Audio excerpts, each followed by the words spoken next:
Welcome back to जागो लाहौर। जनाब, segment है हमारा सेहत और फिटनेस। और जनाब, सेहतमंद जिंदगी ना एक आला तरीन नेमत है जिसको मामूली नहीं समझना चाहिए, और ये वाकई तमाम खुशियों का जरिया भी बनती है। दुनिया की कोई भी चीज सेहत का मुतबादिल नहीं हो सकती, और आजकल वैसे भी बहुत सारी बीमारियां आम होती जा रही हैं जिनमें डायबिटीज सरे फहरिस्त आती है। ये एक ऐसी बीमारी है जिसका मरीज हर घर में मौजूद होगा, और जब खून में ग्लूकोज या ब्लड शुगर की ज्यादती हो जाती है ना, तो इंसान डायबिटीज जैसी बीमारी का शिकार हो जाता है। और दुनिया भर की तरह पाकिस्तान में भी डायबिटीज के मरीजों की तादाद में तेजी से इजाफा होता जा रहा है। National diabetes survey of Pakistan के मुताबिक इस वक्त पाकिस्तान में तकरीबन 4 करोड़ से ज्यादा मरीज डायबिटीज का शिकार है, जिसमें से 25% मरीजों को तो ये पता ही नहीं होता कि वो इस मर्ज में मुब्तला हैं, या फिर मुनासिब इलाज की तरफ संजीदगी से तवज्जो ना देने के सबब उनको गुर्दों, आंखों और दिल की बीमारियां भी लाहक हो जाती हैं। और एक रिपोर्ट के मुताबिक आपको बताऊं तो शुगर की वजह से हर 6 सेकंड्स के बाद दुनिया में कहीं ना कहीं एक फर्द अपनी जान खो बैठता है। पाकिस्तान समेत दुनिया भर में आज डायबिटीज से आगाही का आलमी दिन मनाया जा रहा है। तो डायबिटीज के हवाले से आज हम बात करेंगे कि इसकी वजूहात क्या हो सकती हैं, इस बीमारी की अलामात, इसकी कितनी टाइप्स हैं, कौन सी ज़्यादा टाइप खतरनाक है, किस तरह इसकी तशखीस की जा सकती है। प्रोफेसर डॉक्टर आतिफ मुनीर, माहिर अमराज़ डायबिटीज़, हमारे साथ मौजूद हैं, उनसे जानते हैं। डॉक्टर साहब, आपको वेलकम कहती हूँ जागो लाहौर में, कैसे हैं आप? जी वालेकुम अस्सलाम, अल्हम्दुलिल्लाह। डॉक्टर साहब, डायबिटीज़ वर्ल्ड डायबिटिक डे मनाया जा रहा है कि ताकि ज़्यादा से ज़्यादा अवेयरनेस पहुंचाई जा सके। इससे पहले भी बहुत सारे शोज़ हमने किए, आपके साथ भी किए शुगर के हवाले से, कि ये बीमारी है क्या और कितनी टाइप्स हैं इसकी, और ख़तरनाक कौन से वाली टाइप है इसकी? Thank you very much. देखिए, इसकी 2 टाइप्स हैं। बेसिकली शुगर में होता है कि आपके जिस्म के हर खुली को शुगर की ज़रूरत है एनर्जी के लिए, रोज़मर्रा के कामकाज के लिए, ब्रेन को चाहिए, हार्ट को चाहिए। तो होता ये है शुगर में कि आपका जो जिस्म है उस शुगर को इस्तेमाल नहीं कर पाता, जिसकी वजह से खून में शुगर की मिकदार बढ़ जाती है, और उसी की वजह से शुगर की अलामात आती हैं, जिसमें प्यास का ज़्यादा लगना, पेशाब का बार बार आना। अच्छा। या अगर बगैर किसी वजह के, बगैर कोशिश के वज़न कम होता जाए, या कभी कभार बहुत ज़्यादा थकावट फील होना। सो ये वो अलामात हैं जो शुगर की नुमाया अलामात में समझी जाती हैं। जहाँ तक टाइप्स की बात है, शुगर की 2 मेन टाइप्स हैं जिनको हम मेडिकल इस्तिलाह में टाइप 1 और टाइप 2 कहते हैं। जो शुगर जिसका भी आपने जिक्र किया कि हर चौथे पाकिस्तानी को इस वक्त शुगर का जो मर्ज है वो लाहक है। सो वो टाइप 2 शुगर है जो कि बहुत तेज़ी से बढ़ रही है। अच्छा। और बढ़ती जा रही है। जो टाइप 1 शुगर है वो ज़्यादातर हम बच्चों में देखते हैं, 7 से 10 साल की उम्र में या टीनेजर्स में। सो अगर किसी भी घर में कोई बच्चा मौजूद है जिसको प्यास, पेशाब या एकदम वजन कम होने की अलामात आ रही हैं, तो वो टाइप 1 शुगर है। टाइप 1 शुगर का इलाज सिर्फ इंसुलिन से मुमकिन है, जबकि टाइप 2 शुगर जो कि बहुत बढ़ती जा रही है, उसका इलाज बेसिकली परहेज या टैबलेट्स, या कुछ लोगों को इंसुलिन की जरूरत भी पड़ सकती है। अच्छा, तो क्या दोनों के कॉजेज एक ही हो सकते हैं? टाइप 1 के होने के कॉज और है, वजूहात और हैं, टाइप 2 के और हैं? देखिए, टाइप 1 और टाइप 2 के कॉजेज जो हैं वो बिल्कुल फ़र्क हैं। टाइप 1 में बच्चों का जो लबलबा होता है, जिसको मेडिकल इस्तेलाह में पैनक्रियाज ग्लैंड कहते हैं, जो इंसुलिन बनाता है, जो वो हार्मोन है जो शुगर को एक ख़ास हद में नॉर्मल मिकदार में रखने में बड़ा, बल्कि सबसे अहम रोल प्ले करता है। सो वो इंसुलिन बननी बंद हो जाती है। अच्छा। और इंसुलिन का बदला सिर्फ इंसुलिन से ही हो सकता है। जो टाइप 2 शुगर है जिसकी हम बात कर रहे हैं, जो बड़ी तेजी से बढ़ती जा रही है, उसका ताल्लुक ज्यादातर आपके वजन, वेट और आपके खाने पीने और लाइफस्टाइल की आदत से है। तो उसका जो सबसे बड़ा रिस्क फैक्टर है जो जिसकी वजह से वो इतनी तेजी से बढ़ रही है, वो मोटापा है और गैर सेहतमंद तर्ज जिंदगी है। अच्छा, जैसे टाइप 1 आपने बताया कि बच्चों में ज़्यादा पाई जाती है, और इसकी ब्रैकेट 7 to 12 है या इसके ऑनवर्ड है? 7 से 10 साल, और फिर उसके बाद जो बच्चे अपनी टीन एज में होते हैं, 13 से लेकर 19, इसमें सबसे ज़्यादा चांस है इन बच्चों को टाइप 1 होने का। लेकिन ये इसके बाद भी, इस उम्र के बाद भी हो सकती है, ऑल्दो उसका चांस इस उम्र के बाद काफ़ी हद तक कम हो जाता है, और इस उम्र के बाद ज़्यादा चांस फिर टाइप 2 होने का हो जाता है। अच्छा, जैसे आपने बताया कि लबलबा जो है वो उसकी वजह से ये सारी होती है, वजह क्या है कि वो बनाना छोड़ देता है? जो इंसुलिन है हमारे अंदर जो पाई जाती है, क्या वजह है इसकी? लेकिन जो अभी तक साइंस और रिसर्च से वजह पता लगी है वो ये है कि जो इंसान का अपना कुव्वत मुदाफ़ियत हो जाए, जैसे इम्यून सिस्टम कहते हैं, हाँ जी, वो आपके लबलबे के अगेंस्ट काम करना शुरू कर देता है और उसको एक किस्म का, जिसे कहते हैं कि उसको नाकारा कर देता है। उसकी आगे एग्जैक्ट वजह क्या है, इस पे तो अभी रिसर्च जारी है, बहुत ज़्यादा काम हो रहा है, लेकिन अभी तक की साइंस और रिसर्च से सिर्फ यही पता लग सका है कि ये कुव्वत मुदाफ़ियत के निज़ाम के लबलबे के अगेंस्ट काम करने की वजह से होती है। तो दूसरे डॉक्टर आतिफ, फिर ये क्या बच्चों में अगर पाई जाती है टाइप 1 डायबिटीज, तो क्या सबके फिर सिमिलर साइंस एंड सिम्टम्स आएंगे या वेरी करते हैं? साइंस एंड सिम्टम्स तकरीबन सिमिलर होंगे। सो आपके चैनल के थ्रू पेरेंट्स को मैं ये मैसेज जरूर देना चाहूँगा कि अगर आपके बच्चे में ये अलामात आ रही हैं, और ये अलामात यूजली बच्चों में बहुत तेज़ी से आती हैं, बहुत जल्दी आती हैं, कुछ दिनों कुछ हफ्तों के अंदर। अगर बच्चे को प्यास बहुत ज़्यादा लग रही है, वो बार बार पेशाब कर रहा है और देखते ही देखते कुछ दिनों या हफ्तों में उसका वजन कम हो रहा है, तो प्लीज़ उसकी शुगर ज़रूर चेक करवाएं। लेकिन ये क्या जेनेटिकली भी ट्रांसफ़र हो सकती है, या अर्ली एजेस में भी इसके साइंस एंड सिम्टम्स आ सकते हैं, या 7 के बाद ही आएंगे इसके साइंस? देखिए, जो मौरूसी एलिमेंट है वो टाइप 2 में ज़्यादा है बनिस्बत टाइप 1। टाइप 1 में मौरूसी एलिमेंट बहुत कम है, 2 से 4%। जबकि जो टाइप 2 है, जिसकी हम बात कर रहे हैं, जो बहुत तेज़ी से बढ़ती जा रही है, उसमें मौरूसी एलिमेंट तकरीबन 15 से 20% है। लेकिन ये टाइप 2 या मोटापे वाली शुगर की सबसे बड़ी वजह नहीं है। सबसे बड़ी वजह वही है गैर सेहतमंद तर्ज ज़िंदगी और वज़न का एक ख़ास हद से ज़्यादा होना। लेकिन मैंने ऐसे भी बहुत से लोग देखे हैं जिनकी फैमिली हिस्ट्री भी नहीं होती है शुगर की, उनका मतलब बैलेंस डाइट भी होती है और उनका वेट भी इतना ज़्यादा नहीं होता है, लेकिन फिर भी वो प्री डायबिटिक के तौर पर तशखीस हो जाती है उनकी, तो उसकी क्या वजह आपको लगती है? देखिए, कुछ वजूहात जो हैं अभी भी, क्योंकि रिसर्च जारी है, कुछ लोगों में जैसे आप बता रही हैं ना कि उनकी फैमिली में शुगर होती है, उनका वजन भी जो है वो मेंटेन होता है, एग्जैक्टली, और उनका जो तर्ज ज़िंदगी है वो भी कोई इतना गैर सेहतमंद नहीं होता, लेकिन फिर भी होती कुछ चीज़ें जो अभी तक रिसर्च से एग्जैक्टली उनकी वजह पता नहीं लग सकी। लेकिन ये जो प्रोपोर्शन है लोगों की जिनमें ये सब कुछ होता है, ये काफ़ी कम है। जो मेन प्रोपोर्शन है या जो मेन नंबर है उन लोगों में जिनमें शुगर ये टाइप 2 होती है, वो ज़्यादातर ओवरवेट होते हैं या उनकी फैमिली में शुगर चल रही होती है। अच्छा, ये स्ट्रेस का लेवल भी होता है इसमें कि वो भी आप जब बहुत ज़्यादा लेते हैं तो उसकी वजह से भी चीज़ें जो है वो ड्रैग होना शुरू हो जाती हैं, या फिर आपको बहुत सारी बीमारियां जो है वो लाहक होना शुरू हो जाती हैं? देखिए, रिसर्च के मुताबिक स्ट्रेस से डायबिटीज़ होने का लिंक साबित ज़रूर है, लेकिन कोई बहुत बड़ा लिंक, बहुत ज़्यादा रोल साबित नहीं है। अच्छा। हाँ, ये ज़रूर रिसर्च से साबित है कि जिन लोगों को शुगर हो चुकी है और वो किसी अगर स्ट्रेसफुल टाइम से गुजर रहे हैं, तो उनके शुगर लेवल्स काफ़ी हाई ज़रूर हो सकते हैं जब तक कि उनके स्ट्रेस लेवल्स वापस नॉर्मल की तरफ ना आए। अच्छा डॉक्टर आतिफ, जैसे आपने बताया कि जो टाइप 1 डायबिटीज़ है उसमें सिर्फ इंसुलिन के ऊपर ही मरीज़ आता है, और टाइप 2 में आप अपना लाइफस्टाइल मॉडिफाई करेंगे तो उसको रिवर्स बैक किया जा सकता है? जी बिल्कुल। सो टाइप 1 तो जो बच्चों वाली शुगर है, उसका इलाज तो इंसुलिन से ही है।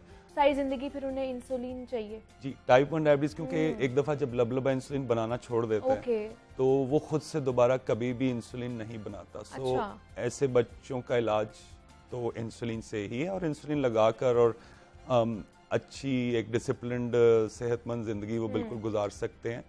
इसमें तो कोई इशू नहीं है। लेकिन ये कि हाँ, जो टाइप 2 डायबिटीज़ है उसमें जो मेन ट्रीटमेंट है वो दवाइयाँ या इंसुलिन नहीं है। अच्छा। टाइप 2 वो जो मोटापे वाली या ओवरवेट होने वाली शुगर है, उसमें मेन ट्रीटमेंट अच्छा सेहतमंद तर्ज ज़िंदगी, और इसमें बहुत सारी रिसर्च हो चुकी है और हर रिसर्च से तकरीबन यही साबित हुआ है कि अगर आप अपनी डायबिटीज़ को कंट्रोल रखना चाहते हैं या अगर आपको शुगर नहीं और उससे बचना चाहते हैं, तो अच्छा हेल्दी लाइफस्टाइल जिसमें परहेज़ और वॉक, एक्सरसाइज और अपने वज़न को एक ख़ास हद तक मेंटेन रखना शामिल है, वो आपको दवाइयाँ और इंसुलिन से ज़्यादा अच्छे रिजल्ट्स देगा आपकी शुगर को कंट्रोल करने के लिए। अच्छा डॉक्टर साहब, बहुत से लोग ये कहते हैं कि हम शायद मीठा ज़्यादा खाते हैं उसकी वजह से शुगर हो जाती है हमें, ये मिथ है या इसमें कुछ सच्चाई भी है? नहीं, किसी हद तक सच्चाई है। बिल्कुल, मीठा एक चीज़ है, सिर्फ मीठा खाने से तो नहीं, और बहुत सारे फैक्टर्स होते हैं। मीठा खाना या बाकी जो रोज़मर्रा की खाने पीने की चीज़ें हैं उसमें अपने क्वांटिटी का, या जिसको हम मेडिकल इस्लाम में पोर्शन साइज़ कहते हैं, उसका ख्याल ना रखना। दूसरी तरफ ये कि आप देख रहे हैं कि हमारी ज़िंदगियों से हर किस्म की वॉक, एक्सरसाइज, खेल एक्टिविटीज़ निकल गई हैं। तो ये काफ़ी सारी चीज़ें, मीठा तो सिर्फ एक चीज़ है। यूजुअली इन सब चीज़ों के कॉम्बिनेशन से ही वज़न बढ़ता है और फिर वज़न बढ़ने से जो है शुगर का खतरा लाक होता है। तो क्या कहेंगे जिनको टाइप 2 डायबिटीज़ हो जाती है तो वो फिर किस तरह प्रिकॉशनरी मेजर्स ले सकते हैं, किस तरह अपनी जो लाइफस्टाइल है उसको मॉडिफाई करें, डाइट में कौन कौन सी चीज़ें उनको एक्सक्लूड करनी है, कौन से इंक्लूड करनी है? क्योंकि जिनको शुगर हो जाती है फिर वो कहते हैं कि जनाब हमने परहेज़ी खाना खाना है, शुगर छोड़ देनी है, हमने नमक वाली चीज़ें छोड़ देनी है, ये हर चीज़ वो परहेज़ पे चले जाते हैं, कोई फ्रूट नहीं खाना, कोई चीज़ें नहीं खानी। तो आप हमें बताइए कि किस तरह का डाइट प्लान होना चाहिए उनका? देखिए बिल्कुल इसमें भी कुछ मिथ्स जो हैं हमारे मुल्क में और माशरे में शामिल हो चुकी हैं कि शुगर वाले लोगों का ये भी बंद कर दो, वही चावल बंद कर दो, रोटी बंद कर दो, सारी चीजें बंद कर दो। जी एग्जैक्टली। सो साइंस और रिसर्च इतना सख्त परहेज तो नहीं बताती। साइंस और रिसर्च तो कहती है एक डिसिप्लिन नज़्म ज़ब्त वाला परहेज होना चाहिए जिसमें आप तकरीबन सब कुछ खा सकते हैं। आपको अपना कितना खा रहे हैं, पोर्शन साइज कितना है, उसको कंट्रोल करना है। अच्छा। कुछ चीज़ें जो ज़्यादा मीठी हैं, मसलन सॉफ्ट ड्रिंक्स हैं, हाँ। और कुछ और ज़्यादा मीठी चीज़ें, उनको कट डाउन करें या उसके जो डाइट वाले मुतबादिल हैं उसको इस्तेमाल करें। मेन कोई भी फल, कोई भी सब्ज़ी, कोई भी दाल, कुछ मना नहीं है। हाँ, ये ज़रूर है कि नज़्म ज़ब्त के साथ खाएं, देखभाल के खाएं, अपनी मिकदार को कंट्रोल करें और उसके साथ साथ कुछ फिजिकल एक्टिविटी ज़रूर करें। अच्छा। ताकि अगर किसी दिन कुछ थोड़ी बहुत बदपरहेज़ी हो ही गई, ज़ाहिर है सब लोग इंसान हैं, कभी ऊंच नीच हो जाती है अच्छे डिसिप्लिन लाइफस्टाइल के बावजूद, तो अगर कोई वॉक या फिजिकल एक्टिविटी होगी तो वो आपकी किसी दिन की ओवर ईटिंग को या आपके वजन को अच्छा रखने में, बैलेंस करने में बहुत मदद देगी। अब फिजिकल एक्टिविटी कुछ भी हो सकती है, वो वॉक भी हो सकती है, वो जॉगिंग भी हो सकती है, साइकिलिंग भी हो सकती है। आप कुछ भी कर सकते हैं, एक्सरसाइज आप कर सकते हैं, आप जिम जा सकते हैं, वो आप पे डिपेंड करता है कि आप कितनी एक्टिविटी, फिजिकल एक्टिविटी करना चाहते हैं। अच्छा डॉक्टर साहब, क्या टाइप 2 में ऐसी स्टेज आती है जहाँ पे फिर हमें इंसुलिन लगाने की ज़रूरत पड़ जाती है? भी बिल्कुल आ सकती है। अच्छा। टाइप 2 में यूजली तो जब टाइप 2 शुरू होती है, अनलेस किसी की शुगर बहुत ही हाई हो, जब उसकी तशखीस हुई है, तो यूजली आपका जो स्पेशलिस्ट है वो आपको सिर्फ परहेज और वॉक और एक्सरसाइज की तरफ माइल करेगा, क्योंकि उसके रिजल्ट्स बहुत अच्छे हैं। इवन दवाई और इंसुलिन से ज़्यादा बेहतर रिजल्ट्स हैं। हाँ, अगर कोई शख्स अपने अच्छे लाइफस्टाइल के बावजूद उसके शुगर लेवल कंट्रोल नहीं आ रहे, या शुरू में आ गए और कुछ सालों बाद अब कंट्रोल में इतने अच्छे नहीं हैं, तो फिर हम टैबलेट ऐड करेंगे। अच्छा। गोली टैबलेट्स के बाद ये है कि हम स्टेप वाइज चलते हैं, एक टैबलेट से 2 टैबलेट्स या 3 तक भी हो सकती हैं, डिपेंडिंग ऑन के लेवल्स क्या हैं। हाँ, अगर कोई शख्स शुगर के साथ मैक्सिमम नंबर ऑफ टैबलेट्स पे है और अभी भी उसके लेवल्स, शुगर लेवल्स कंट्रोल नहीं है, तो फिर उसको इंसुलिन पे हमें ले जाना पड़ता है। यूजुअली टाइप 2 में ये स्टेज काफ़ी सालों बाद आती है। अच्छा। कुछ वक्त के साथ साथ शुगर भी प्रोग्रेस करती है और टाइप 2 में भी वक्त के साथ साथ कुछ लोगों का जो लबलब है उसमें इंसुलिन बनाने की जो सकत है वो कुछ आहिस्ता आहिस्ता कम हो जाती है। लेकिन यूजुअली टाइप 2 में लोगों को इंसुलिन की जरूरत काफी सालों बाद पड़ती है। मतलब वो स्टार्टिंग में नहीं उसकी जरूरत होती, जिस तरह हमने टाइप 1 की बात की है कि उन्हें स्टार्टिंग में ही इंसुलिन की जरूरत पड़ जाती है क्योंकि उनकी लबलबा बनाता ही नहीं है। और जो लोग अपना लाइफस्टाइल बहुत अच्छा रखते हैं टाइप 2 के साथ, उनमें से अक्सर को तो कई साल किसी टैबलेट की भी जरूरत नहीं पड़ती। और अगर टैबलेट की जरूरत पड़े तो इंसुलिन का जो स्टार्ट है उन लोगों में वो अक्सर बहुत ही लेट जाके होता है, क्योंकि लाइफस्टाइल की इंपॉर्टेंस बहुत ज्यादा है टाइप 2 को मैनेज करने में। एग्जैक्टली, क्योंकि मैंने ऐसे भी लोग देखे हैं कि टाइप 2 के जो लोग हैं वो कहते हैं जी हम बद परहेजी कर लेंगे, उसके बाद हम यहाँ पहले इंसुलिन लगा लेंगे तो इट्स ओके, हम फिर कुछ भी खा सकते हैं। ऐसे पेशेंट्स भी आपके पास आते हैं? हाँ जी बिल्कुल, ऐसे लोग भी आते हैं। और ये भी मिथ है कि इंसुलिन के साथ आप जो कुछ भी खा सकते हैं। आपको थोड़ा बहुत डिसिप्लिन तो इंसुलिन के साथ भी चाहिए, वरना डिसिप्लिन के बगैर तो खाने पीने और वॉक वगैरह के डिसिप्लिन के बगैर आपको इंसुलिन से भी अच्छे रिजल्ट्स नहीं मिलेंगे। अच्छा, जो टाइप 1 डायबिटीज़ है उसके कितने पेशेंट्स आपके पास आते हैं, और उसके हवाले से बच्चों में ज़्यादातर आपने बताया कि वो पाई जा रही है, और कितनी तेज़ी से पाकिस्तान की अगर बात की जाए तो इसमें कितनी तेज़ी से फैल रही है? देखिए, टाइप 1 जो डायबिटीज़ है वो अगर टाइप 2 के हमारे पास जितने भी लोग हैं, जैसे आपने अभी फिगर बताई तकरीबन 4 करोड़ के करीब पाकिस्तान, सो टाइप 1 जो है वो टाइप 2 का तकरीबन 5 to 10% है। ओके। सो टाइप 2 के मुकाबले में टाइप 1 बहुत कम है, लेकिन क्योंकि हमारे मुल्क की आबादी इतना ज़्यादा है और हमारे यहाँ टाइप 2 इतनी ज़्यादा है, सो टाइप 1 के इस वक्त के जो हमारे फिगर्स हैं पाकिस्तान के, उसके मुताबिक टोटल पाकिस्तान में, जो कि फिगर्स कितने के एक्यूरेट इसमें बहस हो सकती है, इस वक्त पूरे पाकिस्तान में तकरीबन 17-18 हज़ार बच्चे हैं पूरे पाकिस्तान में, एक मुहतात अंदाजे के मुताबिक। और हमारा ख्याल ये है कि ये असल फिगर इससे भी काफ़ी ज़्यादा है। अच्छा। लेकिन जो अभी तक की हमारे फिगर्स हैं जो उसके मुताबिक 17-18 हज़ार बच्चे हैं पाकिस्तान में टाइप 1 के साथ। सो बहुत बड़ा नंबर नहीं है, लेकिन है ज़रूर, क्योंकि मैं एक शुगर स्पेशलिस्ट हूँ, तो मेरे पास तो ऐसे बच्चों की तादाद काफ़ी ज़्यादा है। और वो उनकी एज ब्रैकेट क्या होती है जब वो आपके पास आते हैं? तशखीस की एज ब्रैकेट तो वही है जैसे मैंने बताया, 7 से 10 के दरमियान या फिर 13 से 19 के दरमियान। बट वही बच्चे जो हैं अपनी शुगर के साथ, अच्छी मैनेजमेंट के साथ बिल्कुल ग्रो अप करते हैं। स्कूल, कॉलेज, यूनिवर्सिटी, अच्छी शुगर, अच्छी चेकिंग और अपने थोड़ा बहुत परहेज, डिसिप्लिन और रेगुलर उनके स्पेशलिस्ट के साथ चेकअप्स के साथ, वो कई बच्चे हमारे पास हैं जो माशाल्लाह टाइप 1 के साथ डॉक्टर्स बन चुके हैं, इंजीनियर्स हैं, PhD हैं। सो बिल्कुल नॉर्मल हेल्दी लाइफ है as long as sugar controlled और चेकअप्स रेगुलर है। एग्जैक्टली आप अपने शुगर कंट्रोल रखेंगे, अपनी डाइटरी हैबिट्स, अपना लाइफस्टाइल को मॉडिफाई करेंगे तो ये ऑब्वियसली कंट्रोल रहेगी। लेकिन अगर आप बदपरहेजी करते जाएंगे, आप सीरियस नहीं लेंगे इस चीज़ को, तो ये आपकी जान भी ले सकती है। टाइप 2 के बारे में आप हमें बताइए कि क्या इसको कंट्रोल किया जा सकता है? जिस तेज़ी के साथ ये बढ़ती जा रही है, तो क्या कुछ ऐसे इकदामात हैं जो हमें उठाने चाहिए जिसकी वजह से इसको एटलीस्ट थोड़ा सा कंट्रोल किया जाए? जी बिल्कुल, ये तो बड़ा अच्छा और इम्पोर्टेंट सवाल है, क्योंकि जहाँ अभी हमने टाइप 2 के बारे में इतनी जिसे कहते हैं नेगेटिव चीज़ें डिस्कस की, जो टाइप 2 के बारे में सबसे पॉजिटिव चीज़ है वो है ही यही कि इसको प्रिवेंट किया जा सकता है, इसको डिले किया जा सकता है, आप इससे हर सूरत बच सकते हैं। और इसकी भी रिसर्च मौजूद है बड़े लार्ज स्केल पे, बहुत ज़्यादा इस पे काम हुआ हुआ है। आप अपनी टाइप 2 शुगर को, अगर आप कुछ चांस ज़्यादा है आपकी फैमिली में है या आप ओवरवेट हैं, आप अपनी टाइप 2 शुगर को 20-20 साल तक डिले कर सकते हैं। ओह वाह। और इसमें जो की है, इसमें दवाई का रोल इसकी प्रिवेंशन में तकरीबन ना होने के बराबर है। सही। जो कि एक और अच्छी खबर है। और टाइप 2 में प्रिवेंशन का जो सबसे बड़ा रोल है वो वही है, हेल्दी लाइफस्टाइल। अगर आप अपना वजन रिड्यूस करके एक हेल्दी रेंज में मेंटेन करेंगे, और वो जाहिर है कोशिश से होगा, एग्जैक्टली हाँ, डिसिप्लिन से होगा, खाने पीने की एहतियात से होगा, किसी वॉक या एक्सरसाइज से होगा। अगर आप उसको एक हेल्दी रेंज के अंदर ले आएंगे और एक हेल्दी रेंज के अंदर मेंटेन रखेंगे, और अपनी शुगर टेस्ट और अपने रेगुलर चेकअप्स वक्तन फ़वक्तन कराते रहेंगे, ताकि आपका डॉक्टर ये असेस कर ले कि आप शुगर के करीब तो नहीं जा रहे इन कोशिशों के साथ।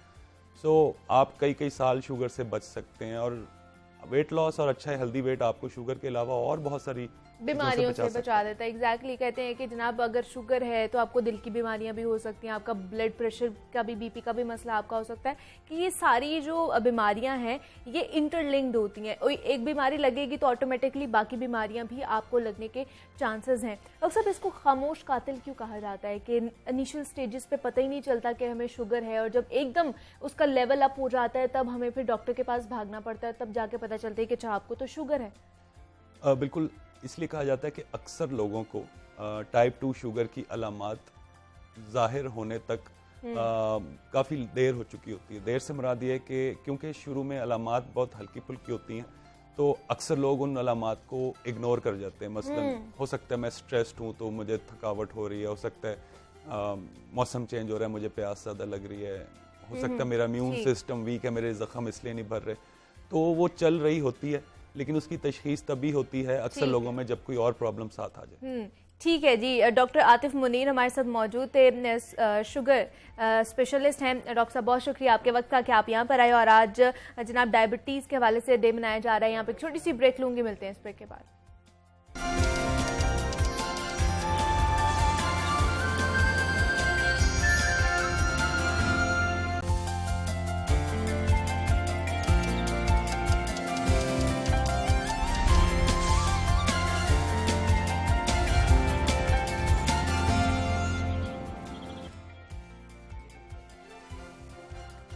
वेलकम बैक टू जागो लाहौर। जनाब ब्रेक से हम वापस आ चुके हैं और सेगमेंट है हमारा लाहौर की दुनिया, जिसमें हम लाहौर और लाहौरियों की मिसाइल डिस्कस करते हैं। और आज भी हमने जनाब बिलखसूस बात करनी है लाहौर के हवाले से, क्योंकि लाहौर पहले जहां उसको बागों का शहर कहा जाता था, अब उसको मसाइलिस्तान कहा जाता है, क्योंकि इतने मसाइल हैं यहाँ पर, इतनी मुश्किलात हैं कि आप घर से बाहर कदम रखें तो आपको कहीं ना कहीं कोई मुश्किल नज़र आएगी, कोई मसला दिखता हुआ नज़र आएगा। आज हमने बहुत सारे टॉपिक्स हैं जिन पर बात करनी, क्योंकि लाहौर को जिन्होंने गवर्न करना है या जिन्होंने उसकी जिम्मेदारी उठानी है, डीसी लाहौर, वो हमें नज़र आ रहे हैं मुतहर्रिक, बहुत सारी इनिशिएटिव भी लेते हुए नज़र आ रहे हैं। लोगों को जनाब डांट भी पिलाई जा रही है, इकदाम भी उठाए जा रहे हैं, लेकिन फिर भी कहीं ना कहीं कई चीज़ें, इकदाम इस तरह के नहीं उठाए जा रहे। जिस तरह अगर हम स्मॉग की ही बात कर ली जाए तो स्मॉग में दिन ब दिन इजाफा देखने को मिल रहा है, और उसके हवाले से क्या इकदाम उठा रहे हैं उस पर बात करेंगे। दूसरा, डेंगू के डंग बहुत ज़्यादा तेज़ होते जा रहे हैं। लाहौर शहर की अगर बात की जाए या पूरे पंजाब की बात की जाए तो डेंगू के हवाले से भी बात करेंगे कि जनाब जो इंस्पेक्शन टीम्स हैं उनकी कैसी कारकर्दगी है, वो घर जाती हैं, वहाँ पर जाके किस तरह के काम किए जा रहे हैं। और हमें पता भी चला है कि जनाब बहुत से लोगों को 4280 तकरीबन इतने वर्कर्स थे जिनको डांट भी पिलाई गई है डीसी लाहौर की तरफ से, और उनकी तरफ से इकदाम भी उठाए गए हैं कि उन्होंने कारकर्दगी अच्छी नहीं दिखाई है। तो जनाब ये तमाम तर मसले हैं। दूसरा, महंगाई का जो मसला है, जो बहुत बड़ा मसला है हमारा कि जनाब उस पर कंट्रोल क्यों नहीं पाया जा रहा। जो मजिस्ट्रेट्स हैं जिनकी ये ड्यूटी होती है कि वो जाके प्राइस कंट्रोल कर सके मार्केट में, और जो डीसी रेट के मुताबिक ही खरीदो फरोख्त हो, वैसा हमें कुछ भी नजर नहीं आता। रोजाना की बुनियाद पर हम आपको लाइव दिखाते भी हैं और बताते भी हैं। दूसरा, सरकारी और निजी हॉस्पिटल्स की मॉनिटरिंग के हवाले से बात करनी है। बागात का शहर है और तरक्याती काम कहाँ तक पहुंचे हैं, कितने अधूरे हैं, वो कब मुकम्मल हो जाएंगे, इस पर भी डिटेल में बात करेंगे। डीसी लाहौर मोहम्मद अली साहब हमारे साथ मौजूद है और उनके साथ इमरान अकबर, नुमाइंदा लाहौर न्यूज़ ने भी हमें ज्वाइन किया है। इमरान, आपको भी वेलकम कहती हूँ, डीसी साहब आपको भी वेलकम कहती हूँ। सर, सबसे पहले आप ही की तरफ आना चाहूंगी। सबसे पहले महंगाई पे आज मैं बात करूं, क्योंकि महंगाई ने हम सबका जीना दोभर कर रखा है। मार्केट में जाते हैं, गिरा फरोशी इतनी ज़्यादा हो रही होती है, मनमानी कीमतें हर किसी ने लगाई हुई हैं। आप ओपन मार्केट चले जाएं, आप वैसे किसी सब्जी मंडी चले जाएं, हर कोई अपनी मनमानी के साथ चीज़ें बेच रहा है और ख़रीदो फरोख्त जारी है। मजिस्ट्रेट्स की बहुत ज़्यादा बात होती है। हम रोज़ाना की बुनियाद पर अपने नुमाइंदे से भी बात करते हैं कि मजिस्ट्रेट्स आपको नज़र आते हैं कि नहीं नज़र आते हैं, कहीं पर नज़र नहीं आते हैं। किस तरह की कारकर्दगी है, कितने मजिस्ट्रेट्स हैं हमारे यहाँ पर, और कितने जो हैं वो आपको नज़र आते हैं कि वो जाके फील्ड में काम कर रहे होते हैं? बिस्मिल्लाहिर्रहमानिर्रहीम। सबसे पहले तो हमारे 60 से ज़ायद मैजिस्ट्रेट्स जो हैं इस वक्त एक्टिव हैं, जो कि रेगुलर रोज़ाना की बुनियाद पे इंस्पेक्शंस कर रहे होते हैं, और उसमें हम इनका वीकली रिव्यू भी लेते हैं। लास्ट मीटिंग में हमें कुछ 1-2 लोग ऐसे थे जिनकी इंस्पेक्शंस थी, बट उन इंस्पेक्शंस के अगेंस्ट उन्होंने तकरीबन 95% से ज़ायद जो है वो बताया हुआ था कि जी वहाँ कंप्लायंस है और कोई वायलेशन नहीं है। तो हमने उनके ख़िलाफ़ जो है वो एक्शन रेकमेंड किया।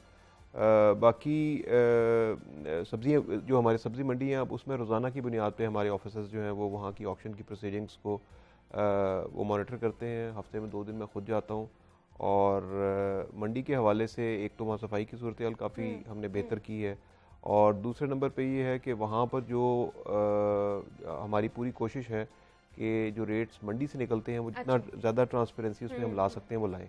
उसके बाद हमारा असल काम शुरू होता है कि जो मंडी में रेट निकला है वो हमने जो अपना थोक पे या हमारी जो जहाँ पर दुकानें हैं उन पे हमने उसको इम्प्लीमेंट करवाना होता है।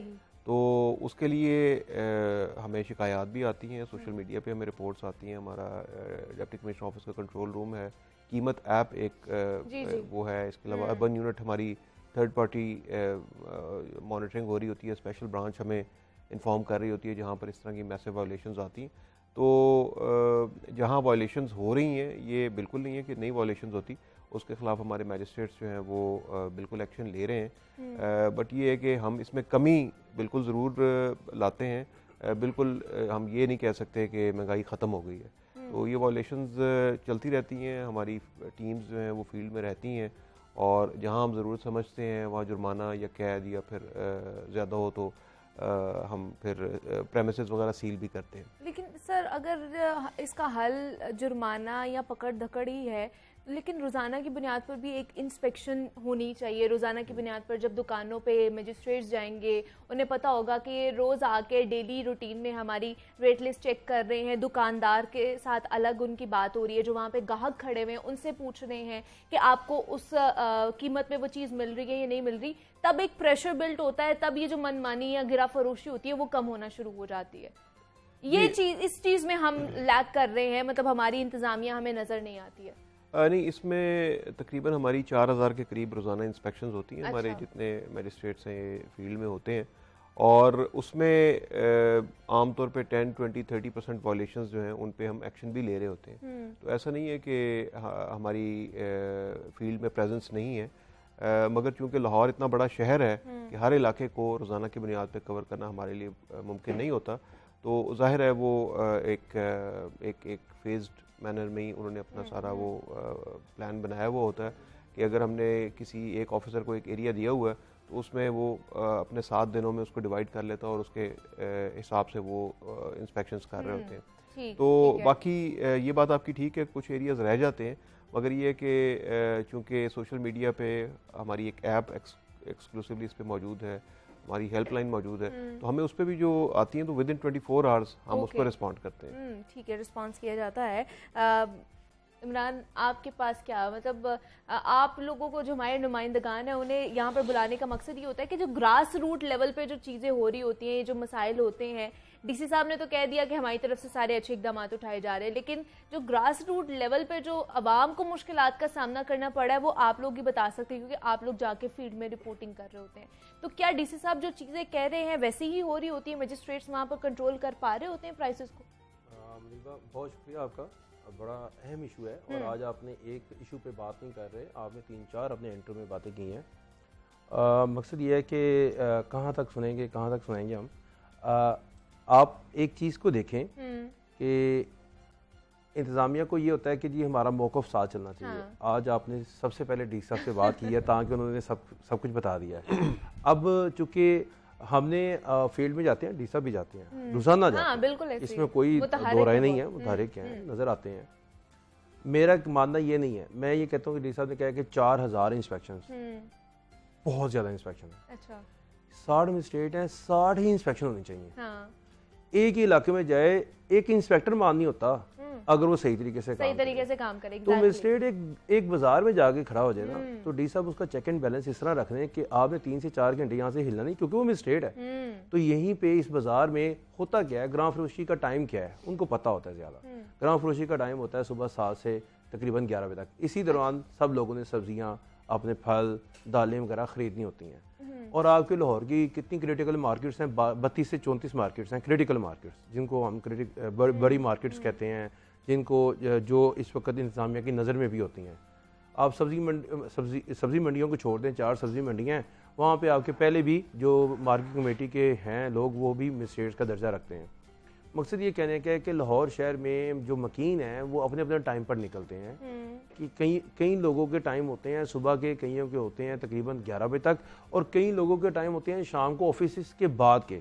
अच्छा, ऑफिस के बाद का जो टाइम होता है उसमें सब्जी नहीं खरीदी जाती, उसमें घर की जो बाकी जो चीज़ें हैं ना, जिसमें दालें आ जाती हैं, गोश्त आ जाता है, वो खरीदा जाता है बड़े बड़े हाइपर स्टोर से, मेगा स्टोर से, जितने भी लाहौर में 400-500 स्टोर हैं वहाँ से खरीदे जाते हैं। अब इन चीज़ों को ही मद्देनज़र रखकर अगर इंतज़ामिया 60 मजिस्ट्रेट्स हैं, 40-50 मजिस्ट्रेट्स को इसकी जिम्मेदारी दे और 10 मजिस्ट्रेट्स को 10-10 मेगा स्टोर दे दे थाने देने की बजाय।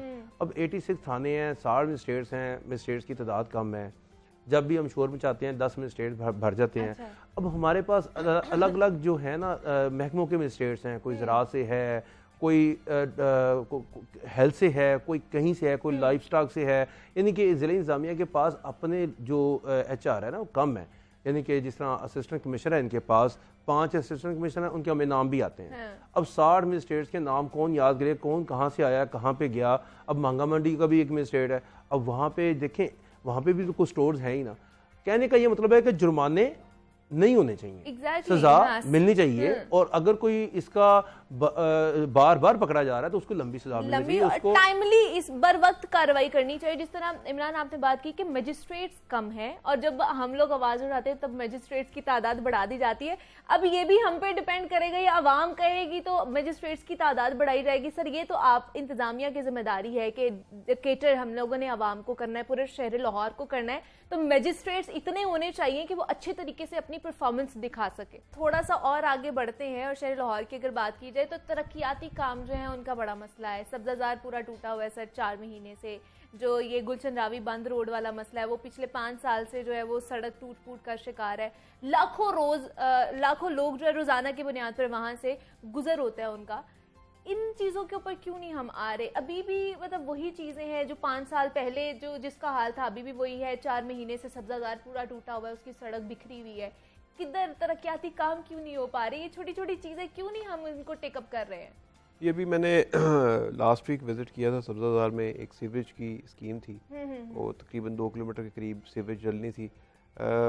एक तो वहाँ पर थोड़ा सा काम की रफ्तार जो थी वो स्लो थी। अच्छा। वो फिर मैंने इंश्योर करवाया कि हम टाइमली उसको कंप्लीट करें, तो वो इंशाल्लाह जून जो है उससे पहले वो पूरी स्कीम जो है कंप्लीट हो जाएगी। मगर एक बड़ी बदकिस्मती मैं कहूँगा कि उस स्कीम के साथ जो सर्विस रोड थी वो उस प्रोजेक्ट का हिस्सा नहीं थी। अच्छा। अब आप एक खुदाई करके इतना लंबा अरसा जो है लोगों को वहाँ ज़ाहिर सफ़र करना पड़ा वो सारा, तो उसके साथ जो सर्विस लेन थी वो उसी तरीके से वहाँ पर गंद और वो सारी चीज़ें मिट्टी उड़ रही है। तो वो फिर मैंने जब उनसे पूछा उन्होंने कहा जी बस ये रह गई थी। और तो इस तरह से हमारे को थोड़े से प्लानिंग के भी मैं समझता हूँ इश्यूज़ हैं कि जब हम एक काम करते हैं तो उसके साथ अब बहुत सारी हमारी यहाँ पर बहुत सारे कि वासा की बहुत सारी स्कीम्स ऐसी हैं कि जहाँ पर वो अपनी सर्विसेज की जो वो हैं लाइंस वो ले कर देते हैं, मगर उसके बाद वो सड़क फिर उसी तरीके से अधूरी रह जाती है और उसके लिए फिर एक नए सिरे से PC1 और पूरा, तो ये दोनों चीज़ें मेरे ख्याल से एक साथ ही होनी चाहिए ताकि अगर कहीं कोई सर्विस लाइन बिछती है तो साथ ही वो सड़क रिपेयर हो जाए और वहाँ के लोगों को जहमत जो है वो ना उठानी पड़े। एक गवर्नमेंट ने अगर वहाँ पर पैसे लगाए हैं डेवलपमेंट के लिए तो वो मेरे ख्याल से टाइमली और वो दोनों सिंक्रोनाइज करके चीज़ें हों। बहुत सारी चीज़ें यहाँ ऐसे देखने में आती हैं कि जी सड़क पहले बन जाती है, सर्विसेज बाद में डाल रही होती है, फिर सड़क की खुदाई हो रही होती है। तो ये थोड़ा सा मैं समझता हूँ कि इसमें प्लानिंग के भी बाज़ जगह पे इश्यूज आते हैं। बाकी हमारे पास एक बड़ा प्रॉब्लम जो फंडिंग का रहता है। अच्छा। बहुत सारी स्कीम्स हमारी ऐसी हैं जो कि 60, 70, 80% तक हो चुकी हैं और उनकी फंडिंग जो है वो उसमें अगर कोई किसी किस्म का तातुल आता है या डिले आता है तो उसकी वजह से वो उन स्कीम्स पे काम रुक जाता है। अच्छा। तो वो जैसे जैसे हमारे इल्म में आ रही हैं हम उनको टेकअप करते हैं और कोशिश हमारी यही होती है कि जितना प्रोजेक्ट टाइमली होगा उसकी कॉस्ट भी उतनी कम होगी और डिले करने से फ़ायदा तो कोई नहीं होता। एक तो कॉस्ट उसकी एस्केलेट कर जाती है और दूसरा लोग सफ़र करते हैं। चले आपने जून का हमें टाइम दे दिया है तो ये हम ऑन रिकॉर्ड रखेंगे कि जून जब आएगा तो आपसे फिर पूछा जाएगा कि ये जनाब आप जून का टाइम हमें देके गए थे कि ये तमाम तर सब्जाजार का जो प्रॉब्लम है हल हो जाएगा। तो उम्मीद करते हैं DC लाहौर साहब हमारे साथ मौजूद हैं, उनसे जानते हैं। और डेंगू के हवाले से जनाब हमने बात करनी है कि शहर लाहौर में डेंगू के वार बहुत ज़्यादा तेज़ हो चुके हैं, तो क्या क्या इकदाम उठाए जा रहे हैं इंतजामिया की तरफ से? जी साहब डेंगू के हवाले से बताइएगा, क्या इंतजाम किए जा रहे हैं, क्या इकदाम उठाए जा रहे हैं? बहुत ज़्यादा बढ़ता जा रहा है डेंगू। जी डेंगू के केसेस में इजाफा ज़रूर हो रहा है मगर जो उनका रेट ऑफ ग्रोथ है वो कम हो चुका हुआ है। अब हमारे पास पिछले एक हफ्ते की जो एवरेज है वो 60 पेशेंट्स पर डे तकरीबन आ रहे हैं। इससे पहले 150 बल्कि एक वक्त ऐसा था कि 190 प्लस पेशेंट्स जो थे वो पर डे आ रहे थे। उसके लिहाज से डेंगू अल्लाह का शुक्र है पहले से सूरत हाल काफ़ी बेहतर है, टेम्परेचर अब कम हो गया है। अब हमारे पास इंडोर जो मस्कीटो बाइट्स हैं वो उसके केसेस ज़्यादा रिपोर्ट हो रहे हैं। अच्छा। आउटडोर में क्योंकि टेम्परेचर कम हो गया है तो उस तरीके से लार्वा या मच्छर जो है वो नहीं है। बहरहाल हमारी टीम्स जो हैं वो लार्वा डिटेक्शंस कर रही हैं। हम अपनी जो SOPs हैं उनको बिल्कुल बड़ा स्ट्रिक्टली ऑब्जर्व कर रहे हैं। इसके अलावा हमारे जितने ऐसे मकामात जहाँ पर पब्लिक गैदरिंग्स होती हैं, फॉर एग्जांपल अभी तबलीगी इज्तिमा हमारे पास यहाँ था तो उसमें हम रोज़ाना की बुनियाद पे फॉगिंग कर रहे थे। सिख यात्री आए हुए थे, उसमें हमने उनकी स्क्रीनिंग कोविड की भी और जो साथ डेंगू की थी वो भी हमने यहाँ पर इंश्योर करवाई। इसके अलावा हमारे कल यहाँ मुख्तलिफ सेंटर्स में कोई 28,000 स्टूडेंट्स जो थे उन्होंने आना था मुख्तलिफ वो एंट्री टेस्ट के लिए। उन सारे सेंटर्स में हमने IRS करवाया था। तो अब हम टारगेटेड जो है वो ख़ास तौर पे हमारे अब जो रेस्टोरेंट्स हैं या कमर्शियल एरियाज़ हैं वहाँ पर हम फोकस कर रहे हैं। और जो वर्क प्लेसेस हैं क्योंकि मैंने बताया इंडोर अब केसेस बढ़ रहे हैं तो वर्क प्लेसेस को अब हमने फोकस किया हुआ है। इमरजेंसी स्वीपिंग हमारी 3 इस वक्त जो टाउन्स हैं उनमें केसेस जो हैं वो निस्बतन ज़्यादा हैं, तो वहाँ पर अब हम इमरजेंसी स्वीप आज से करवा रहे हैं। एक हफ्ते में उन तमाम यूसीज जहाँ पर हाईएस्ट केसेस आ रहे हैं वहाँ पर हम कंप्लीट 100% स्वीपिंग करेंगे घरों की और इंडोर आउटडोर। लेकिन डी साहब ये जो सर्वेलेंस का मसला आ रहा था और जो बहुत से वर्कर्स थे उन डैशबोर्ड पे उनकी रिपोर्ट ही सर्वेलेंस रिपोर्ट ही अपलोड नहीं की जाती थी, इसकी क्या वजह थी? जी इसमें हमारे पास तकरीबन 10,400 टोटल डेंगी के वर्कर्स हैं, बट जो ऑनलाइन रजिस्टर हुए थे एक्टिव यूजर्स वो 6,000 के करीब थे। तो बाकी कुछ हमें शिकायत ऐसी आ रही थी कि वो लोग या तो गोस्ट वर्कर्स हैं या वो काम नहीं करते। हमने उनको 100% जो है वो रजिस्टर करवाया। अब हम रोज़ाना की बुनियाद पे उनको की एक्टिविटीज़ मॉनिटर कर रहे हैं। तो एक दिन लास्ट वीक मैंने कुछ तकरीबन 4,000 के करीब लोग थे जो कि डॉर्मेंट थे, उन्होंने उस दिन कोई एक्टिविटी नहीं की हुई थी, उनकी एक दिन की तनख्वाह जो है वो हमने काट दी थी। अच्छा। तो वो हम बहरहाल अपनी तरफ से पूरी कोशिश कर रहे हैं कि हमारे जितने 10,400 वर्कर्स हैं वो सारे के सारे फील्ड में हों और वो एक्टिविटीज़ करें और वो एक्टिविटीज़ जो हैं डैशबोर्ड पे नज़र भी आएँ। ठीक है। लास्ट सर पे मैं स्मॉग के हवाले से आपसे पूछना चाहूँगी, आज बेहतरी कुछ आई है इंडेक्स में क्योंकि बारिश हो गई है, तो आज 144 आज मजमूई तौर पर रिकॉर्ड किया जा रहा है, लेकिन पिछले दिनों हमने देखा कि बहुत ज़्यादा इसमें भी हाई था एयर क्वालिटी इंडेक्स। क्या इकदाम उस हवाले से भी क्या आने वाले दिनों में बेहतरी नज़र आएगी उसमें? जी अगर आप इसको पिछले साल के मुकाबले में कंपैरिजन इसका करेंगी तो मेरा ख्याल है इस दफ़ा अल्हम्दुलिल्लाह लाहौर की स्मॉग के हवाले से सूरत हाल बहुत बेहतर रही है। और उस तरीके से जो हमारी मोटरवे बंद हो जाया करती थी वो भी नहीं हुई। और हमने इसमें जितने हमारे इंडस्ट्रियल यूनिट्स हैं उन पर हमने बहुत ज़्यादा इस दफ़ा सख्ती की और हमने उनको सील तो हर दफ़ा किया जाता था, हमने इस दफ़ा उनको सील किया और जिन्होंने गैर कानूनी तौर पर उस सील को तोड़ा उसके ख़िलाफ़ हमने जो क्रिमिनल प्रोसीडिंग्स हैं वो हमने करवाई। उसकी वजह से काफ़ी डेटरेंस क्रिएट हुई। इसके अलावा जो अर्बन एरियाज़ में हमारे जहाँ पर ये कूड़े वगैरह को आग लगाई जाती है LWMC को हमने बड़ा एक्टिवेट किया। मलिक साहब आज बड़ा ज्यादा मुस्कुरा रहे हैं, मेरी बारी नहीं आ रही है जो छुपा रहे हैं। अब बताइए क्लोजिंग रिमार्क्स हैं, आपने डेंगू के बारे में बताना है और स्मॉग के बारे में बताना है, वक्त की थोड़ी सी किल्लत है उसमें आपने बताना है हमें। अच्छा जी कोई ऐसी बात नहीं है। स्मोग जो है वो अभी मौजूद रहेगा क्योंकि अभी जारी बात है जैसे जैसे धुंध आ रही है, धुंध आएगी, फॉग आएगी, हाँ, जो है ना एग्जैक्टली।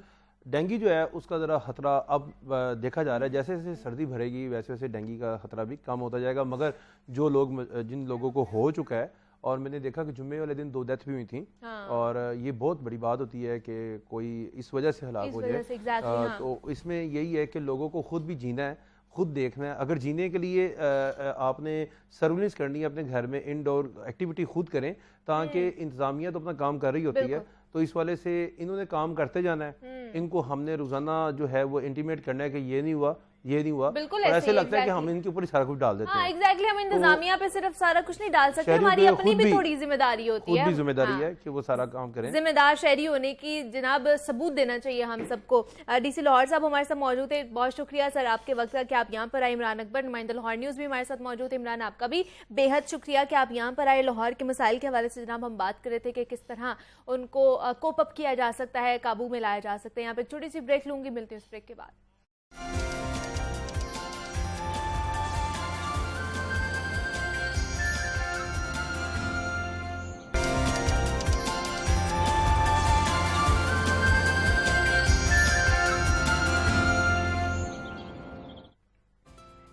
यतीमी साथ लाती है जमाने भर के दुख आबी।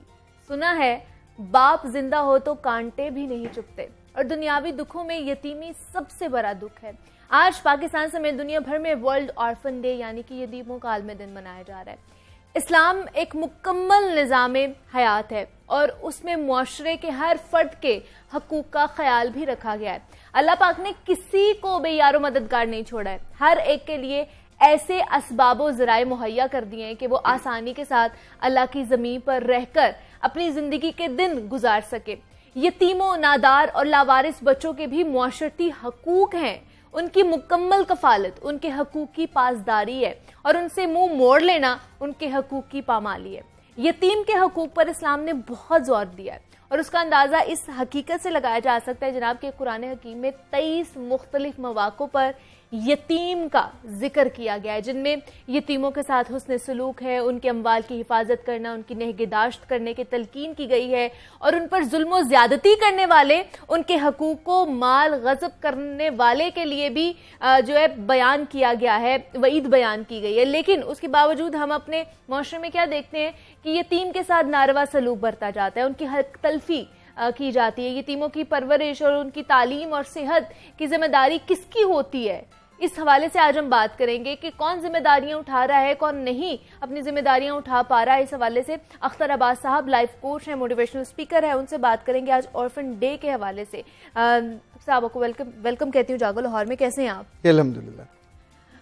आज ऑर्फन डे मनाया जा रहा है, यानी कि यतीमों का आलमी दिन अख्तर साहब मनाया जा रहा है। क्या कहेंगे आज के दिन के हवाले से आप? और बेशुमार किताबें भी, जैसे हम पहले बात कर रहे थे कि आपने इस हवाले से ट्रेनिंग्स भी दी बच्चों को और किताबें भी आपने इसके ऊपर लिखी हैं, तो क्या कहेंगे इस दिन को मनाने के हवाले से, क्या करना चाहिए? हकूक के हवाले से भी बताइएगा हमें। अच्छा, वैसे तो ये मौजू ऐसा है कि जो दुखी दिल को और भी दुखी करता है, लेकिन अगर बड़े कैनवस में देखा जाए, लाइक पाकिस्तान में 40 लाख बच्चे हैं जो ऑर्फन हैं, लेकिन जिस रब ने उनके माँ बाप को वापस बुलाया होता है, उसने उनके लिए हिफाजत का भी इंतजाम किया होता है और उनकी जिंदगी आगे भी चलती है। हम चूंकि ज्यादा दुख के साथ खेलते हैं, दुनिया भर में बहुत से ऑर्फन बच्चे हैं जो बड़े बड़े लीडर्स बनते हैं, बिजनेसमैन बनते हैं, तो मिजरी के साथ नहीं जिया जा सकता। जिंदगी जीती है हिम्मत के साथ, हौसले के साथ। आप एक चीज कम है, अल्लाह ताला कुछ और ज्यादा कर देता है। बेशक। अच्छा, हमारे मुल्क में एक बहुत मजेदार फिनोमिना है जो बाकी दुनिया में कम है। वो ये कि अगर बाप मर जाए तो अजीजों में से चचा, ताया, मामू, खाला, कोई ना कोई ऐसा जरूर होता है जिसके दिल में अल्लाह मेहरबानी डालता है। बेशक। हमने बचपन से सुना कि यतीम के सर पे हाथ रखे तो उसके जितने बाल हैं उतना अजर मिलता है। इनफैक्ट हमको मेहरबानी सिखाई गई है। और जिन यतीम बच्चों के साथ अच्छा सलूक नहीं होता, जब वो बड़े होते हैं तो ना सिर्फ वल्नरेबल होते हैं, बहुत सही ज्यादतियों से गुजरते हैं, फिर साथ सोसाइटी से बदला भी लेते हैं। इसलिए जिस घर में भी, जिस खानदान में भी हो, सियाने कहते हैं कि जिसको अपने बच्चों की हिफाजत अजीज है, उसको एक आध यतीम बच्चे को गोद ले लेना चाहिए। अल्लाह ताला उसके बदले में आपके बच्चों को सेव कर देता है। अब मुझे 3 अदारों के साथ काम करने का मौका मिला। अलखिदमत वालों के पास 10,000 बच्चे हैं ऑर्फन। उनको हर माह वो पैसे देते हैं, उनकी माँ को अलग पैसे देते हैं और उनकी एजुकेशन का, लाइक हमने उनको 6 वैल्यूज सिखाई। हर वैल्यू पे अलग अलग किताब थी, यानी जो छोटे बच्चे थे उनके लिए बड़े साइज की थी। और ये बड़ी खूबसूरत पिक्टोरियल बुक्स थी जो एक एक वैल्यू उनको सिखाती हैं। जो इनसे बड़े थे 12-14 साल, उनके लिए जो दूसरी थी उनका नाम रखा था चमकते सितारे। चमकते, कैसे बनना है चमकते सितारे। अच्छा, उसमें जो वैल्यूज थी, लाइक हमने बहुत डिस्कस किया कि बच्चों को क्या सिखाया जाए जो ऑर्फन बच्चे हैं। ठीक है। तो पहला ये था कि उन्हें अल्लाह से मोहब्बत और उस पर यकीन सिखाया जाए। दूसरा उसे कि बाप नहीं है तो माँ से मोहब्बत और अतात सिखाई जाए। तीसरा ये था कि अपनी हर हालत में तहम्मुल उनमें हो, बर्दाश्त हो, बुर्दबारी हो, वो लड़ाई अफोर्ड नहीं कर सकते। चौथा ये था कि अपने जिस्म की, इज्जत की और असमत की हिफाजत उन्हें, क्योंकि उनकी हिफाजत करने वाला कोई नहीं है। इस तौर पर 5वां ये था कि उन्हें अपने एथिकल अखलाक और इसमें बहुत अच्छा होना चाहिए ताकि सब लोग उन पे मेहरबान नजर डालें। और आखिरी ये था कि अपनी मन मर्जी हर जगह नहीं उन्हें करनी चाहिए। अच्छा। घर बड़ों को, खानदान को, सोसाइटी को, उसको जरूर देखना चाहिए। अच्छा, उसके नतीजे में बहुत सारी बेहतरी आई। अच्छा। और अभी इस्लामाबाद में कई इदारे हैं जो 8-10 हज़ार बच्चों को केटर करते हैं, उनकी एजुकेशन का करते हैं। सरकारी तौर पे एसएस वाले हैं, जी, गुजरांवाला में रोशनी वाले हैं। तो अल्लाह ने बहुत से ऐसे बिजनेसमैन जिनके दिलों को नरम किया, तो वो सोसाइटी के जिम्मेदारी के तौर पे ये काम करते हैं। अच्छा, अपना जो प्ले कर रहे हैं, रोल प्ले कर रहे हैं। कितनी आपने किताबें अभी लिखी हैं इस हवाले से? इस हवाले से 14 बुक्स है। इवन हमने एक उनकी माओ के लिए भी की। अच्छा। कि जो ऑर्फन बाहिम्मत माएं कि वो अपने बच्चों को कैसे वैल्यू सिखाएं, कैसे ट्रेन करें। अच्छा, जो उनके ट्रेनर्स हैं उनके लिए अलग है, ये उनका मैनुअल है पूरा। ठीक है। 100 सफ़े का कि वो इन लोगों को, इन बच्चों को, चूंकि इन बच्चों को आप जबरन जुल्म करके गुस्से से नहीं सिखाना चाहिए, क्योंकि इनका अजर भी साथ जुड़ा हुआ है। तो इनको दिल में देख सोचे ना, उनकी ज़िंदगी में से इतनी बड़ी महरूमी है, अब साथ उनको सिखाने के लिए आप उस पर सख्ती भी करो, लाउड बोलो, कोई रोकने वाला नहीं होगा। तो वहाँ जैसे ख़वातीन को स्कूलों में डाला जाता है, जी। तो इसी तौर पे जो इनकी ट्रेनर्स हैं उनको भी ख़वातीन आमतौर पे होना चाहिए। अल्लाह ने ख़वातीन को थोड़ी मेहरबानी ज़्यादा दी होती है, दिल नरम होता है। पिछले दिनों एक वीडियो थी जो फ़लस्तीन की किसी टीचर की, ऑर्फन बच्चे बैठे हैं उदास, और तो उसमें से वो लेके जाती है, जाके उसने वो रखा केक, एक बच्चे की सालगिरह थी। अच्छा, उस मौके पहले उसने बेयकीनी से देखा कि मेरे लिए, अच्छा, फिर जब वो यकीन हो गया कि मेरा, तो फिर उसके गले लगा। अच्छा, जिस तौर पे उसने उसको उसके गले लग के फिर वो पीछे हटा, फिर वो ज्यादा जाके जोर से, जब आपकी पूरी जिंदगी महरूमी से भरी होती है, तो उसमें किसी की मेहरबान निगाह, जरा सी तवज्जो आपको बहुत ज्यादा असर डालती है, बहुत कुव्वत अता करती है। बिल्कुल ऐसी है। लेकिन हम ये एलिमेंट किस तरह अख्तर साहब निकाल सकते हैं अपने मुआशरे से? मतलब अगर हमें पता चलता है कि किसी के फादर नहीं है, वो महरूम हो गया है इस नेमत से, तो हम उनको बड़ी तरसी हुई निगाहों से देखना शुरू कर देते हैं, उनकी हक तलफी भी समझते हैं कि हमारा हक हो गया है, अगर हमने उनकी मदद भी करनी है तो जनाब हमने उनके ऊपर एहसान किया है। ये एलिमेंट बहुत ज्यादा आना शुरू हो जाती है, इवन कि अपनी फैमिली में भी ये चीजें आना शुरू हो जाती है। अच्छा, एक जो चीज़ हमें नहीं करनी चाहिए, वो जुल्म हमारे हाथों होता है कि ऑर्फन बच्चों की जो विरासत है वो सगे लोग खा जाते हैं, उनको कमजोर समझ के। एग्जैक्टली। ये जो नाहक जमीन आप किसी की या घर खा जाते हो, क़यामत के दिन अल्लाह कहता है कि तुम्हारे गले में तौक बन के डाला जाएगा। अच्छा, जुल्म की कोई हद नहीं है, दुनिया में सबसे ज्यादा जो जुल्म है वो ऑर्फन बच्चों पे होता है। यानी मैं पिछले दिनों पढ़ रहा था कि 20 लाख बच्चे ऐसे हैं दुनिया में कि जिनको यानी प्रोस्टिट्यूशन में डाल दिया जाता है, ऑर्फन बच्चों को। बाज़ मुल्क ऐसे हैं जहां उनको जिंदा बच्चों के ऑर्गन से निकाल के बेच दिए जाते हैं। और ये मगरब में होता है, पाकिस्तान में नहीं होता। पाकिस्तान में लोगों की हक तलफी होती है जायदाद के मसले पे, उनकी तालीम के मसले पे। घर में हो तो अपने बच्चों को थोड़ी प्रायोरिटी। अल्लाह के रसूल का इरशाद इतना खूबसूरत है, कहा कि अगर तुम इस बच्चे को मोहब्बत से देखो और उसकी परवरिश करो, तो क़यामत के दिन तुम ऐसे होगे जैसे ही तो दो उंगलियां, यानी मेरे साथ खड़े होगे, इतनी कुर्बत होगी। तो इतना अजर जिसमें रखा हो, हमें दुनिया में भी कामयाबी चाहिए होती है, आखिरत में भी चाहिए होती है। तो अगर ये तो इजी मोड है कि अगर मुझे याद, एक साहब हमारे दोस्त हैं, वो किसी ऑर्फन बच्चे की सपोर्ट करते थे। जब वो बड़ा हुआ तो उनके पास आया, तो उसने कहा, सर मैं आज आपको सिर्फ एक बात कहने आया हूँ कि जब पहली दफ़ा आपने पैसे भेजे थे 3000, तो मेरी माँ ने मुझे ज़िंदगी में पहली दफ़ा दर्जी से शर्ट सिलवा के दी थी, और ईद पे मैं पूरे गांव में यानी वो पहन के अतराता फिरता था। मैंने ज़िंदगी में पहली दफ़ा सिली हुई शर्ट पहनी थी, वरना उससे पहले उतरन ही पहनता था। इनफैक्ट ये जो छोटी छोटी मेहरबानियाँ होती हैं, ये आपको बहुत सारी खुशी भी अता करती हैं, लेकिन अगले की ज़िंदगी में कितने लोग हैं जो बच्चों की फीसों का करते हैं, उनके कपड़ों का करते हैं। बिल्कुल ऐसे ही इस्लामाबाद के कदारा है, वो हर साल बाटा वालों से, मुख्तलिफ कंपनी से जूते हजारों बनवाते हैं और उनके साइज का वहां जाकर उन्हें पहनाते हैं। अच्छा, लोगों आपके अंदर दिल हो ना जी, तो 10 रस्ते निकल आते हैं। एग्जैक्टली, बिल्कुल ऐसे ही। आपने जब करना हो ना, तो फिर वो जरिए सबब बन ही जाते हैं कि आपने उनके लिए करना है। अच्छा, माओं के हवाले से मैं बात करना चाहूंगी कि जब इस तरह की कोई सिचुएशन बनती है तो माएँ फिर बड़ा प्रेशर डालती हैं बच्चों के ऊपर कि अब हमारे ऊपर से हमारा जो साया है वो छिन गया है, अब आपने बड़ा नीचे होके रहना है, ये करना है, वो करना है। तो वो फिर उनमें लैक ऑफ कॉन्फिडेंस आता जाता है बच्चों के अंदर। वो समझते हैं कि अच्छा हमारा बाप नहीं है तो अब हम कुछ नहीं कर सकते, हम माशरे में बाहर भी नहीं निकल सकते हैं। तो उनके हवाले से आप क्या कहेंगे? अच्छा, ये जो कमजोर शख्सियत है, इनफैक्ट उस बच्चे को भी खा जाती है, उस खानदान को भी। बिल्कुल। असूली तौर पे माओ को ये फील करना चाहिए, इसमें ट्रेनिंग में खास तौर पे हमने ये बात रखी कि अपने बच्चों को तगड़ा बनाए, मजबूत बनाए, इसलिए कि उसी बच्चे ने कल एक नए खानदान को जन्म देना है, उसको लीड करना, परवान चढ़ाना है। दूसरा, इस माँ की जो मिजरी थी, जो दुख था, कमी थी, कमजोरी थी, कल उसी ने बड़े होकर उसका शेल्टर बनना है, पीछे उसका आसरा बनता है। कभी कमजोर, जिसकी कमर टूटी हुई हो, जो केचवा हो, वो बच्चा बड़ा होकर ना सोसाइटी को कुछ दे सकता है, ना माँ को कुछ दे सकता है, ना ही अपने खानदान को अच्छी सरबराही दे सकता है। सो चाहे उसके टीचर हों, क्योंकि हम ये जुल्म करते हैं कि जो बच्चा कमज़ोर हो या ऑर्फन हो, तो वो चूँकि उसका पीछा करने वाला कोई नहीं होता। तो उस पर बच्चे भी उसकी ट्रोलिंग करते हैं और टीचर भी बाज़ दफ़ा उस पर ज्यादती कर जाते हैं। सो अगर इस अवेयरनेस को ये जो दिन रखा जाता है, इसका सबसे बड़ा फ़ायदा ये होना चाहिए कि लोगों को अवेयरनेस हो कि जिसका कोई नहीं होता उसका खुदा होता है, उसका अल्लाह होता है, और उससे नहीं लड़ना चाहिए। और इन लोगों के खासतौर पर यतीम बच्चों का हमें ज्यादा सोचना चाहिए कि उनके लिए हम क्या क्या कर सकते हैं अपनी जिंदगी में। अख्तर अब्बास साहब हमारे साथ मौजूद है। अख्तर साहब, बहुत शुक्रिया आपके वक्त का। वक्त की थोड़ी सी किल्लत थी, लेकिन फिर भी आपका बेहद शुक्रिया कि आप यहाँ पर आए। और अब आपने मुझे इजाजत देनी है, कल आपसे मुलाकात होगी। अल्लाह हाफिज।